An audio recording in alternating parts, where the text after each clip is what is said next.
Les Crunchyroll Anime Awards, on en parle? Attendez, je reformule. Est-ce qu'on peut parler de la fraude que représente Solo Leveling dans cette compétition? Anime de l'année, meilleur score, meilleure nouvelle série, meilleur ending, meilleur anime d'action, meilleur personnage principal. Quel palmarès, me direz-vous? Mais il n'en est rien lorsqu'on connaît la vérité. Une fois de plus, ils font leur malin à Crunchyroll en omettant de préciser chaque année que toutes les nouvelles éditions des Crunchyroll Anime Awards ne tiennent compte que des animés des 4 dernières saisons avant le début de la compétition. Donc, pour ces Crunchyroll Anime Awards de l'année 2025, ce sont en principe les animés sortis pendant l'année 2024 qui sont normalement nominés. Maintenant, j'espère que tous les rouages sont en train de se mettre en place et que vous commencez à comprendre ce qui s'est passé. Les gens se sont empressés d'aller voter pour Solo Leveling sans même s'arrêter une seconde et se dire « Hey !» On parle même de quelle saison là? La première que tout le monde trouvait mid au possible ou la deuxième qui a un temps soit peu fait parler d'elle? Ceci est donc la première raison pour laquelle je pense que Solo Leveling est une fraude. Mais ce n'est pas terminé. Même si on prenait en compte cette saison 2, un peu de sérieux quand même. Vous trouvez ça normal? Vous voulez me dire que Solo Leveling a dépassé les carnets de l'apothicaire, Delicious in Dungeon et même Frieren? Même Dandadan j'aurais accepté, mais Solo Leveling, meilleur anime de l'année et meilleure nouvelle série devant eux, meilleur anime d'action devant la suite de Bleach, Sung Jin-woo, meilleur personnage principal devant Mao Mao,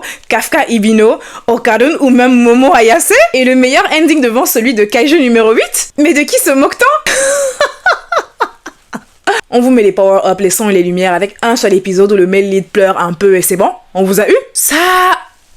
Ce résultat, c'est encore une fois la preuve que les gens n'aiment que les trucs mainstream sans aucune profondeur. Et je pèse mes mots. Non, si ce n'est pas un hold-up, je ne sais pas ce que c'est. Parce que franchement,